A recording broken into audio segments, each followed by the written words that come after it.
dreamed of the suburbs, the perfect residential neighborhood, a place where mom and dad and the kids can grow and prosper away from the city is as valid a concept today as it's ever been. It is one of the most successful of American inventions, as measured by popular acceptance.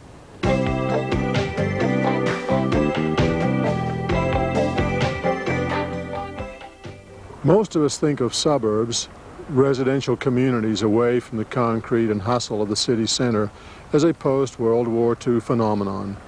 But in a sense, the Avenue area of Salt Lake City was Utah's first suburb. It was a planned residential community with homes, shops, and churches built on blocks half the size of downtowns. The suburbs and the development of housing in the later years in the 1910s and 20s and 30s came about just on a natural basis just because of the growth of the city. Our suburbs, just like everybody else's, had a tendency to happen rather than to be designed. Many of the suburbs, of course, were designed not because of, or they were really not even designed, except that they were easy to market in the banking community. It's easy to divide up lots, and it's easy to have individuals own separate pieces of tract of land with fences around them. They're easy to shut out your neighbors, as well as it is easy to identify an economic resource that you have. If you talk about the design of the suburb spaces, then it seems to me like you need to go to the least common denominator, which is obviously the living unit. And the living unit can take on a variety of sizes, and basically, in a way, the same kind of functions need to happen there on a different scale.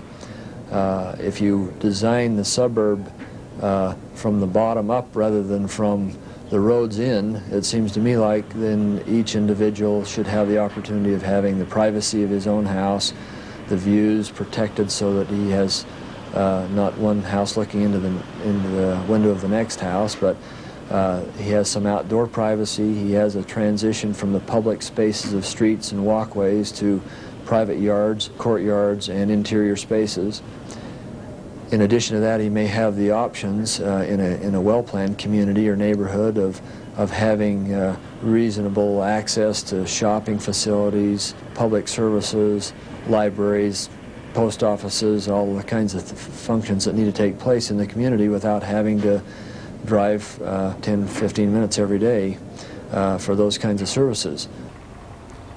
Once again, we see the single freestanding home oriented to a view where possible, with a lawn surrounding it like a moat. It is our American way of staking territory. If it seems like the normal way to live, consider that 61% of the people in Vienna, Austria, want apartments in the center of town. Condominiums, wave of the future or a passing fad? The American dream of the detached single-family home seems to have been modified even here in Utah.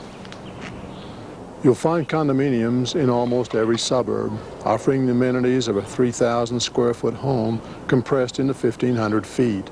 But they still give us a sense of territory, satisfaction of ownership, and a pride of place. What the future holds for us is interesting because obviously it seems like every 3 or 4 years we reorchestrate the whole economic base of our community and the potential for growth, and all other cities are doing the same thing.